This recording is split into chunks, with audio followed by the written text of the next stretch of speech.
Roberto, obviously we know that every Premier League game the Marseillaise is going to be played. I just wonder what your thoughts on paying that tribute to the victims of the attacks in Paris. Well, absolutely. I think we all experienced the feeling surrounding the game between England and France. I thought it was a fantastic vehicle of showing solidarity, showing what the game of football can do in humanity in such a difficult so difficult circumstances. And I think this weekend is going to be exactly the same as a league, as the amount of families that we're going to be involved in those sort of games is going to be a perfect way to show that the game of football has got a real strong role in in getting humanity together to show that solidarity, and is going to be a very important touch to start the game. For yourselves and the players, have you been spoken to about any security concerns? Will anything be different for you?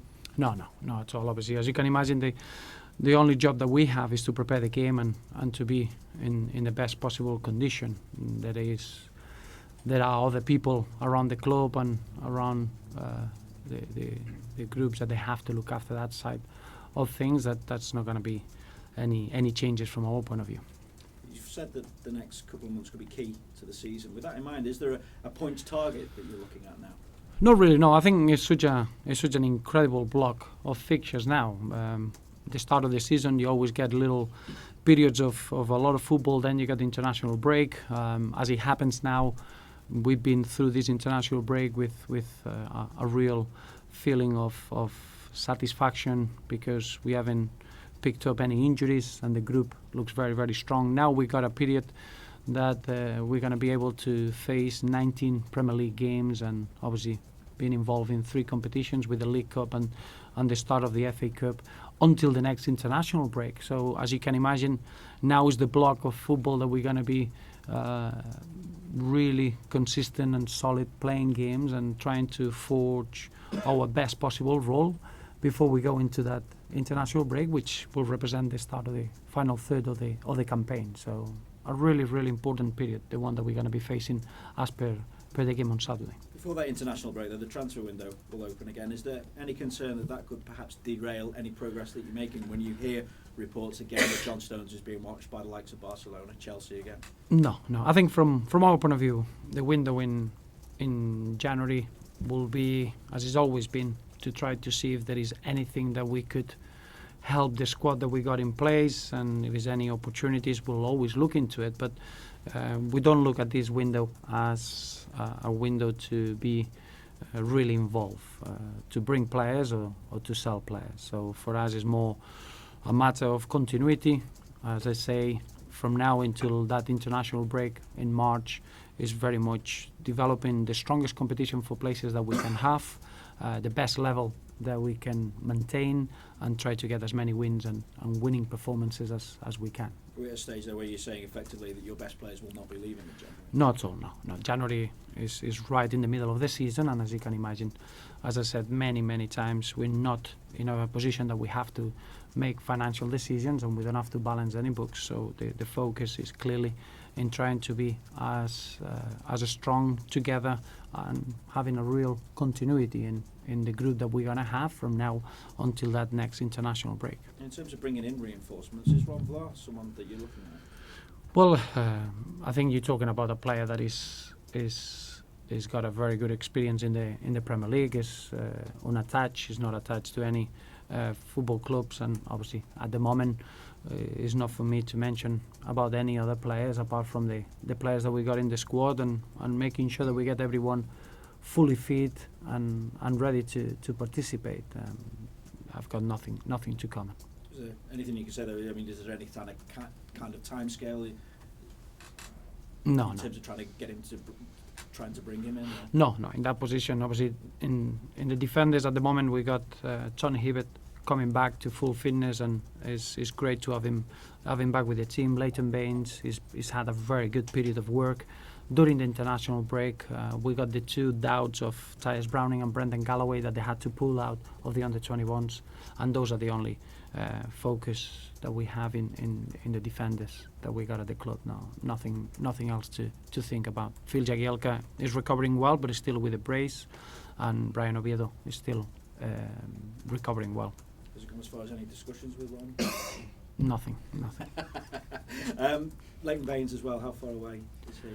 Well, Leighton, we're going to take it day by day. I think it's impossible to mention when he's going to be back, but the same way I see him that is fully fit from a medical point of view. Now it's just making sure that he gets a good match fitness, or prepare him as much as we can in training. We had one game behind closed doors where he got through 90 minutes and he really looked sharp and enjoyed his football. And now is making sure that we assess day by day, and it'll be very difficult to give an exact date, but what is I consider Leighton to be very close from being involved in the squad from now on. So is he going to make the squad this weekend? Though? We don't know. On Friday we'll make that decision. I think we got a really important session today because everyone will be back for the international duty, and Leighton will be part of that session, and it'll be exactly the same on Friday, and the decision on Leighton will be made just after that session. Probably a bit further ahead then, Tom Cleverley, a chance to play against his former Yes, club. Tom maybe he's had a little bit of a setback over the weekend. He just had a little bit of a cold, and that stopped him from training.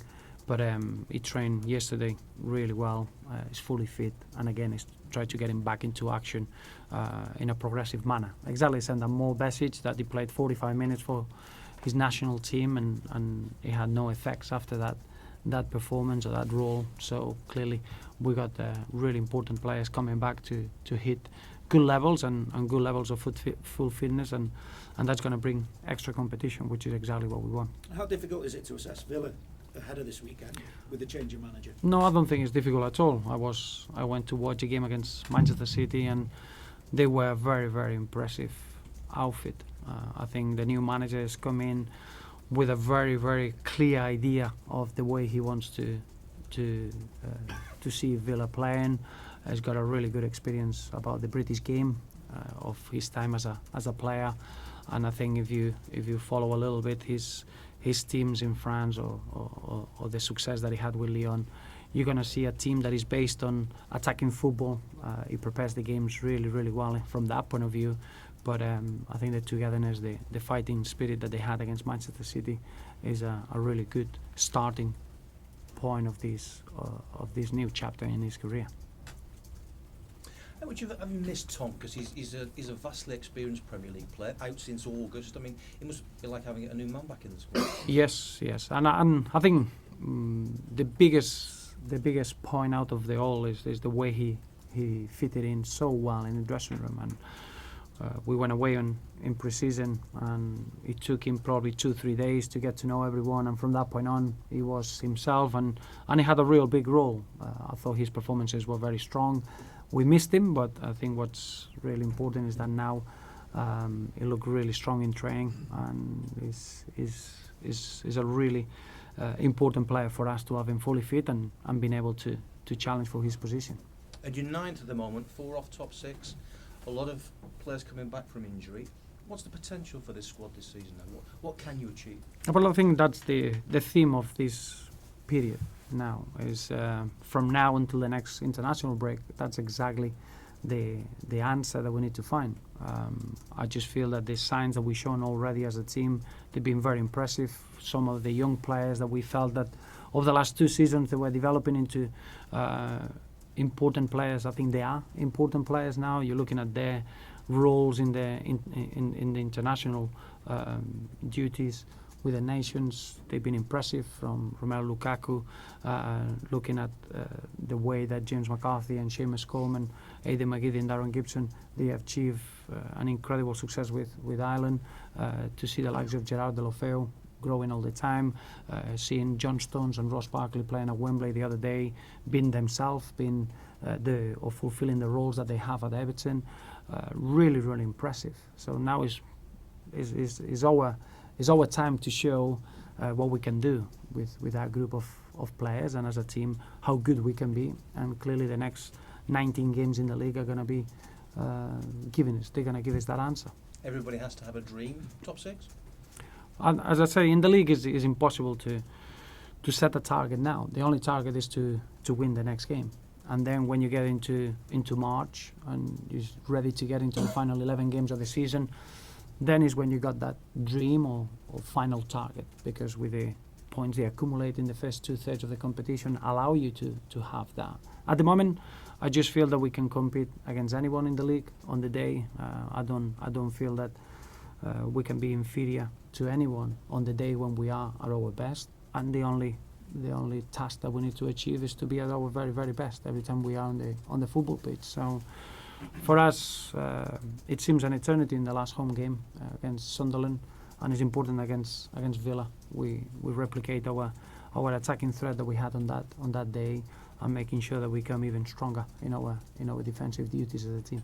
And busy off the field, financial figures out. Talk again of a new stadium. You've been launching a business club. I mean, off the field, is it as important to get the commercial side right at the moment as much as on the field for you? Well, it is. I think as a football club, you know that we're very strong in what we represent. We are a community-based football club, and all the work that we do there has a massive, massive impact in the environment that we create at Goodison. We're just thinking about Saturday, about winning on Saturday, but in the same manner, we got medium-term and long-term ambitions that as a football club we want to help our football team to be as good as we can, and all those aspects help, and to get the support of all the businesses of real Evertonians that we got around the city. They are very important, and that's an aspect that we want to look after, and we're going to make sure that we got that feeling, chemistry and link with the most important people at the football club, which are our fans, clearly. And the old chestnut of the stadium never goes away. Anfield obviously developing across the park.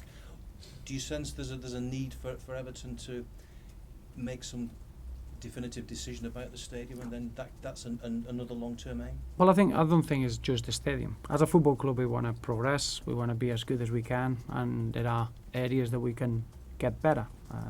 There is a lot of work going on behind the scenes at the moment, and the stadium is one of those. But in the same manner, we're all very much aware of how special it is to play at Goodison, and we want to enjoy that at the same time. That we'll never stand still as a football club. You see it as the enormous fresh blood that we got in the playing staff with the young players coming in. As a football club, we have to be like that in every aspect, and being checking all the options that we have in possible new stadium and what we can do to progress and to grow. Will always be important in our day-to-day work, even though it's a work that is happening behind the scenes and is nothing to announce to the fans until it's something concrete. Thank you. Roberto, how's the fitness of Brandon Galloway and Tyus Brownlee? Well, both had to pull out on the roles with the under 21s with England. I think it was more precaution more than anything. Tyus felt his knee, he's had a scan, and we're going to find out a bit more over the next 2 days. Brendan reacted really well to treatment yesterday, and I think over the next 48 hours we'll know exactly if he can be involved on Saturday, but I'm quite positive about both players. I don't think it's going to be a long-term problem of any of those. Thank you. Thanks, Roberto. Have a good weekend. Thank you.